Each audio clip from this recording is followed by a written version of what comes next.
Você sabia que o Ozzy, na verdade, chama John? O sonho dele era ser o quinto Beatle, mas o destino tinha outros planos e fez dele o pai do metal. Hoje, vamos falar sobre o Madman, o Ozzy Osbourne, no Cada Caso, um Caos.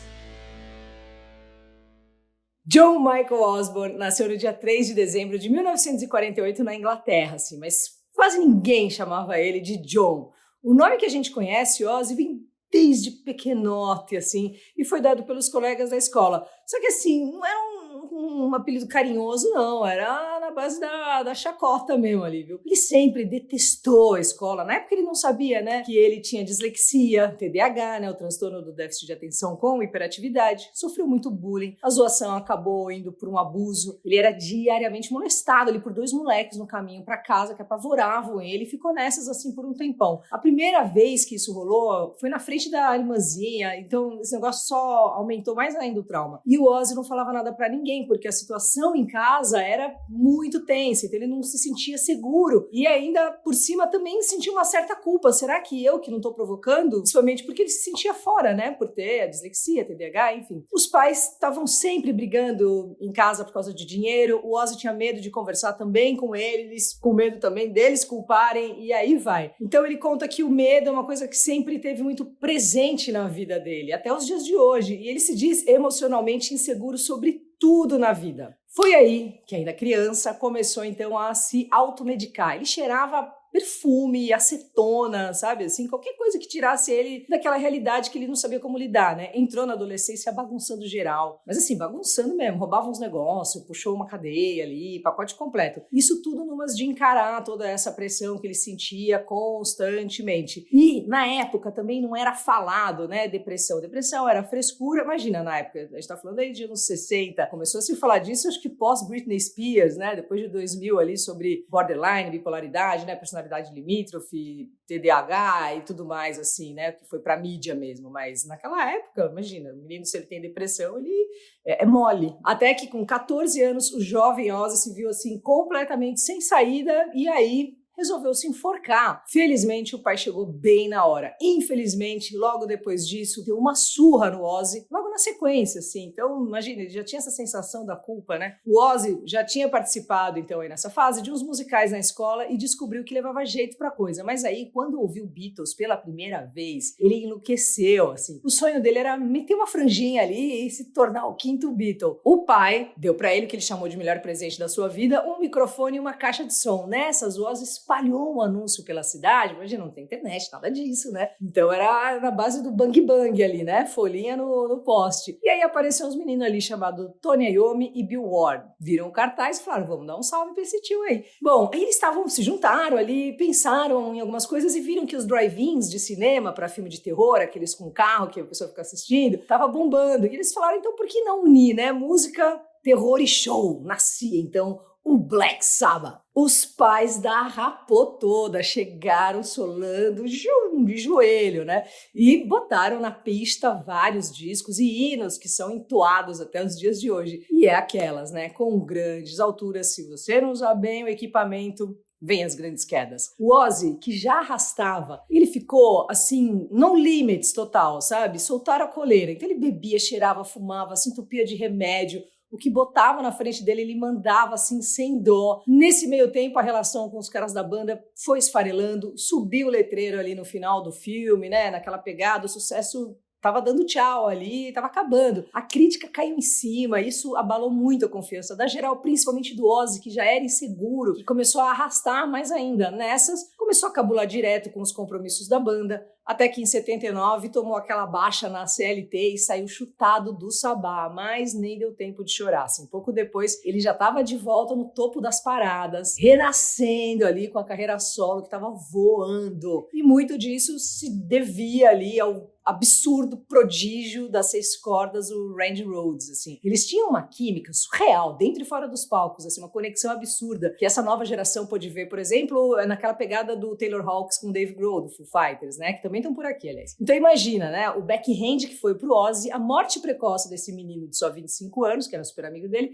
ele conta que essa foi a tragédia da sua vida, assim, e se sentia culpado, né, porque ele fala, se ele não tivesse na minha banda, provavelmente ele estaria vivo. Então isso foi consumindo também o Ozzy, né, foi aí que ele afundou de vez, downhill, em menos de 5 anos ele tomou um pé no trabalho, se divorciou da primeira esposa, perdeu o pai, perdeu o melhor amigo, foi uma atrás da outra, até que veio a nossa, aparece, né, a Sharon aí, eles têm esse relacionamento, empresariava ele, e fala, ó, levanta, porque o Randy ia querer que você continuasse. O Ozzy conta que foi por causa dela, né, que em 84 ele disse, tá bom, eu vou pra rehab, pela primeira vez. Mas no caminho sempre aparecia ali um sabonete, começava a chover e ó, escorregava. Ele usou tanta coisa que chegou num ponto que não lembrava de mais nada mesmo, nem de quando ele quase matou a Sharon enforcada, assim, num ataque de fúria. Daí caiu em si, foi para rehab de novo. Como a gente viu aí no episódio também do Zakk Wylde, né, o episódio passado, o Ozzy teve um downhill bravo na carreira, mas ele renasceu da cinza ali, mais uma vez, com o clássico absoluto No More Tears, de 91, né, mas lembra que o Zakk contrabandeava umas cervejas escondidas ali para ele? Pois é. Ele até tentava ficar limpo, mas vira e mexe, sabonete aparecia e começava a chover. Depois de vários discos ali nos 90, estreou em 2002 o The Osbournes, que foi o primeiro reality da TV, assim, nesse estilão BBB, né, assim, das celebridades.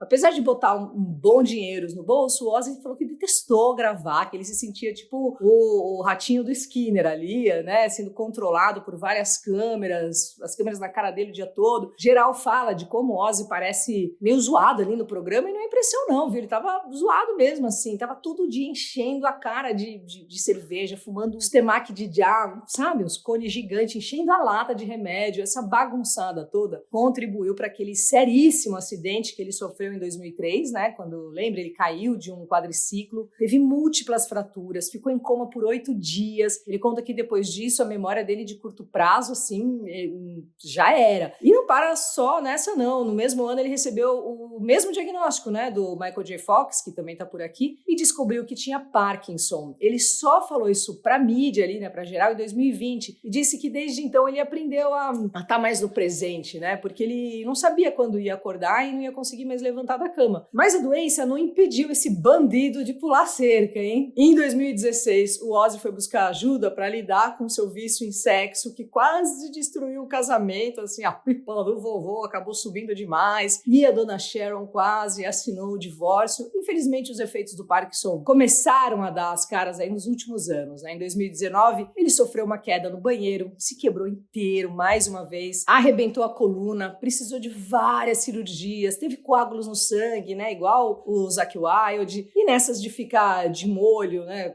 ainda bateu de frente também com a depressão. Chegou a anunciar a aposentadoria das turnês em fevereiro desse ano e acabou cancelando a volta aos palcos no festival Power Trip, que ia rolar agora em outubro. Então, assim, ele sente que o corpo dele ainda não tá pronto para voltar, assim, né? Ele já tinha comentado antes que a recuperação estava sendo um inferno, mas estava muito na pegada de voltar. Então, o nosso querido Ozzy aí, né, sem dúvida, é uma lenda viva, né? E finalmente tá sóbrio. Há uns anos aí que ele não dá uma bagunçada, tem uma capivara de dar inveja, né? Já colocou aí 5 Grammys no bolso, sendo mais recente esse ano, né? Com esse último disco, Patient Number 9, e com certeza e vai continuar sendo uma das figuras mais icônicas, não só do rock, como da música, por toda a vida, assim, para sempre, né?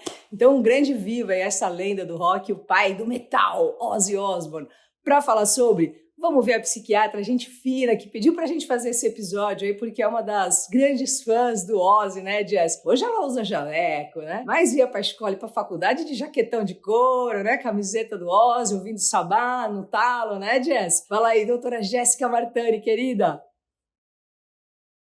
Fala aí, Luquinha. Hoje eu vim a caráter, hein? Vim com camiseta, munhequeira do show que eu fui. Bom, galera, bora aí falar então do nosso grandioso Ozinho. Gente, tem muita coisa importante para falar na história do Ozzy. E a gente vai começar pela infância dele. É durante a infância e a adolescência que a gente tem a nossa formação da nossa personalidade, construção da nossa autoimagem. Se a gente tem uma infância com uma série de abusos, bullying, quando a gente não tem com quem contar, é muito comum que a gente cresça com problemas de autoestima e adote ferramentas disfuncionais que podem nos prejudicar até a fase adulta. Ozzy sofreu em silêncio.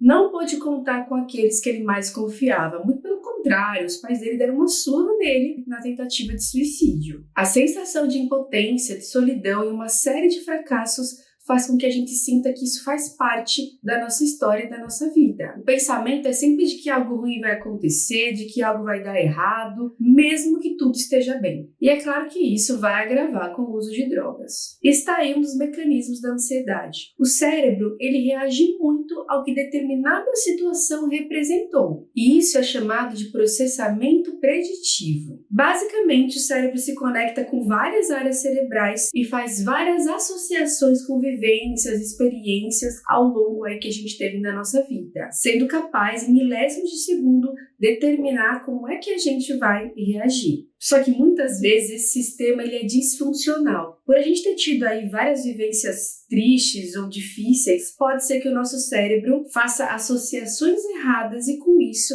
a gente tenha reações disfuncionais. Por exemplo, a gente pode do nada reagir com um ataque de pânico, ataque de fúria, choro, vitimização e a gente nem entende o porquê que a gente está reagindo daquela forma. E é por isso, gente, que é tão importante a psicoterapia. A psicoterapia, ela é a única capaz de reestruturar essa circuitaria, refazendo esses significados. E é por isso que não é só a medicação, é também o apoio familiar. E é aí que a gente vê o grande papel da Sharon nessa história. Agora o Ozzy tá bem, tá com a família dele e tem a Sharon aí para conseguir cuidar dele, né? Então, vida longa ao Ozzy. É nóis, Luquinha. Valeu cada caso. Demais, Jazz, valeu demais, adorei a camiseta. E valeu também Tom Miller, do Verdade Mundial, Amanda Mendonça, Fabiana Esterenses, Ricardo Jalotto, Carlo Catelli, Rede Lupe, Costura da Deia, Sol Tução, a terapeuta ocupacional Fabi Alencar, Elaine Barbosa, José Inaciorta, a gente fina, e a gente se encontra aí semana que vem, quinta-feira, né, que vem aqui no canal com mais um episódio inédito. Aproveita, deixa, me segue no Insta, Luca89FM. Valeu!